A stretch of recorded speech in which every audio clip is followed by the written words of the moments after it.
Hello guys, welcome back to my channel. तो फिर से आ गई हूँ मैं अपनी टूटी फूटी हिंदी लेके। जो मेरे चैनल पे नए हो उन लोगों से रिक्वेस्ट है, प्लीज़ गाइस चैनल को सब्सक्राइब करके मुझे सपोर्ट करना। हाँ, मेरी लैंग्वेज में थोड़ी गलती हो सकती है क्योंकि मुझे हिंदी ठीक से आती नहीं है। बाय द वे गाइस, आप लोग कॉमेंट पे बता सकते हो मेरी सेंटेंस में कुछ गलती हुई कि नहीं। बाकी अगर आप लोगों को वीडियो अच्छी लगी तो वीडियो को लाइक यार ऐसा कमेंट करके मुझे मोटिवेट करना। तो चलिए एक्सपीरियंस से स्टार्ट करते हैं। तो अगले एपिसोड की लास्ट में हम लोग देखे थे जिन जोया से अपना लव कन्विंस कर दिया था और उसे कहता है तुम मेरी जिंदगी की वो फर्स्ट लड़की हो जिसके लिए मेरे दिल में फीलिंग्स हुई और जिसके लिए मैं वेट करी, लेकिन वो मुझे छोड़ के नहीं गया। जोया बिल्कुल स्पीचलेस हो गया था, उसे समझ नहीं आ रहा था वो क्या बोले। तभी डोरबेल बजता है। जोया जाके देखती है मिस्टर वे आया था कुछ खाने की सामान लेके। जोया देख के कहता है इन सब की क्या जरूरत थी। मिस्टर वे कहती है एक्चुअली मेरी मॉम की उम्र हो गई है इसलिए उनको समझ नहीं आता कितने लोगों के लिए कितना सामान मंगाना चाहिए। ये ज़्यादा हो गया, अगर तुम्हें ज़रूरत ना हो तो क्या मैं ले जाऊँ। फट से जोया वो सामान उठा लेती है और कहती है ज़रूरत है ना।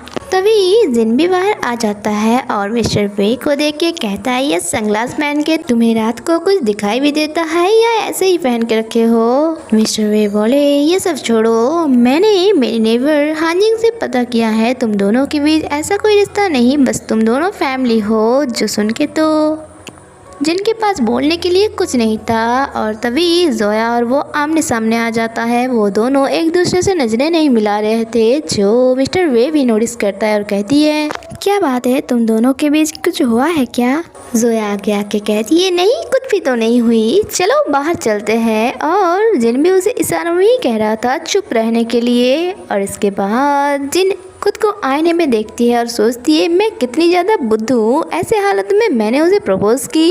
नेक्स्ट मॉर्निंग जिन जब नींद से उठती है वो ड्राइंग रूम पे जोया को सोए हुए देखते हैं और सोचती है ये लड़की कितनी ज़्यादा बुद्धू है, क्या वो अपने रूम पे जाके नहीं सो सकते। वेल वो देखती है जोया की फेस में धूप लग रहा है इसलिए वो पर्दा खींच देता है और उसे देख के कल रात की बात उसे याद आता है। जोया उसकी केयर कर रहा था और उसे डांट भी रहा था अगर तुम्हारी तबीयत इतनी ज़्यादा खराब थी तो तुम मुझे बताया क्यों नहीं, मैं नहीं जाता। जिन कहती है मैं जिसे भी रोकती हूँ वो मुझे छोड़ के दूर चला जाता है। जो सुन के जोया कहती है पागल कहीं का, मैं कहीं नहीं जा रही हूँ। और उसकी फोरहेड चेक करती है प्रेजेंट टाइम में।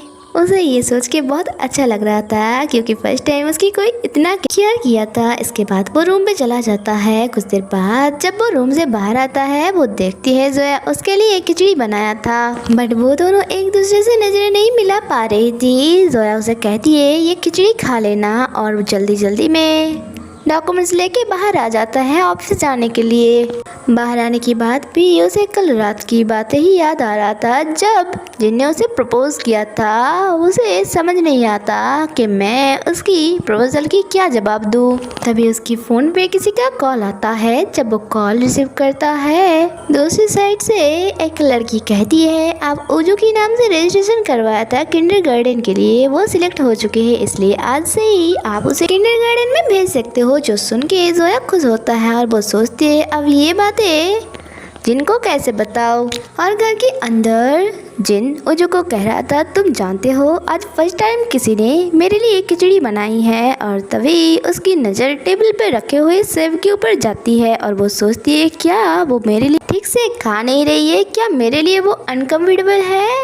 इस जवाब का उजू कहती है, मतलब वो हाँ में जवाब देना चाह रही थी। तभी उसके फ़ोन पे जोया की मैसेज आती है जो कह रहा था तुम उजू को किंडरगार्टन में छोड़ देना। कुछ दिन पहले मैं किंडरगार्टन में उसके नाम रजिस्टर किया था लेकिन इतनी जल्दी सिलेक्शन हो जाएगा मुझे पता नहीं था। जिन उजू को देखता है और सोचती है ये तो किंडरगार्टन के लिए बहुत छोटा है। वेल नेक्स्ट सीन में हम लोग देखते हैं वो उजू को रेडी कर रहा था लेकिन इसमें भी बहुत ज़्यादा प्रॉब्लम आ रही थी क्योंकि उजू बार बार अपना कपड़ा वपड़ा इधर उधर फेंक रहा था। वेल फाइनली उसे रेडी करके वो किंडरगार्टन में ले आता है और उसे कहता है उजू तुम्हें ये प्लेस कैसा लगा। तभी टीचर भी आ जाता है। जिन कहती है उजू टीचर को हेलो कहो। आफ्टर दैट टीचर पूछ रहा था क्या आप इसकी डैड हो। जिन कहती है क्या मुझे इसकी डैड लग रहा है, एक्चुअली मैं इसकी अंकल हूँ। टीचर सॉरी कह के एक फॉर्म दे देते हैं और कहती है इसमें साइन कीजिए। जब जिन उसमें गार्डियन की नाम की जगह अपना नाम दिखता है तो उसे अच्छा लगता है।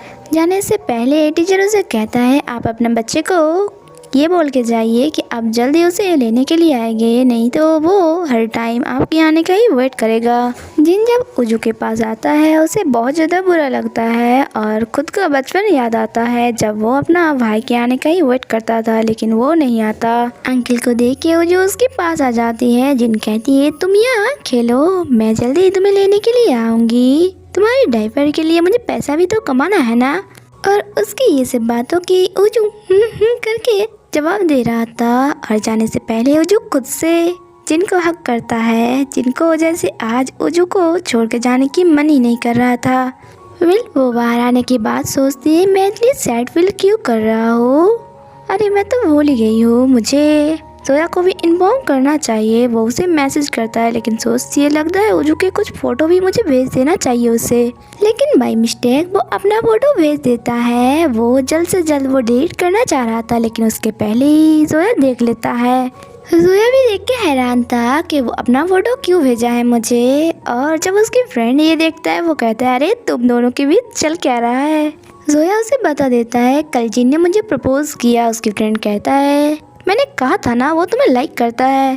जोया कहती है अरे ऐसा कुछ नहीं है, वो कल नींद में था, पता नहीं क्या बोलने की जगह क्या बोल दिया हो, तो ये लेके इतना सीरियस होने की कोई बात नहीं। उसकी फ्रेंड कहता है ये सब छोड़ो, तुम ये बताओ उसके लिए कभी तुम्हें स्पेशल फील हुआ। जोया को याद आती है कि जब जिन ने उसे प्रॉब्लम से निकाला था और कभी भी वो प्रॉब्लम में पड़ती सबसे पहले जिन उसकी हेल्प करने आती थी। और वो प्रेजेंट टाइम को अपने फ्रेंड को कहती है हाँ मुझे पहले लगता था कि वो बहुत ज़्यादा रूड है, खड़ूस है और घमंडी है, लेकिन बाद में मुझे पता चला वो बहुत अच्छा इंसान है। हाँ अंदर से बस अकेला है। उसकी फ्रेंड कहता है अगर ऐसा है तो तुम एक दूसरे को डेट क्यों नहीं करते हो।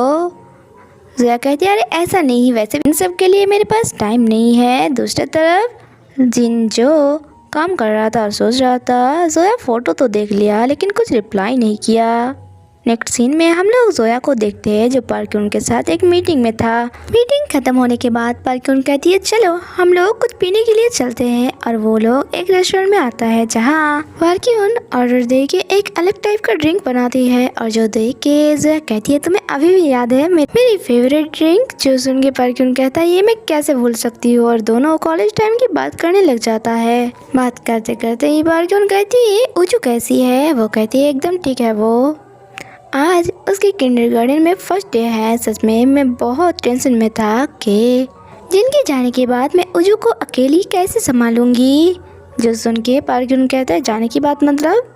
जोया कहती है एक्चुअली हम लोग 1 महीने के लिए रह रहे थे जो कंप्लीट हो गया इसलिए वो अब जा रहे हैं। जो सुन के मन ही मन पार्क्यून को खुशी हुई और वो जोया को कहती है सच में मुझे भी अच्छा नहीं लग रहा था, तुम किसी और लड़के के साथ एक ही घर पे रह रहे थे। मतलब इनडायरेक्टली वो अपना लव कन्विंस कर रहा था उसे।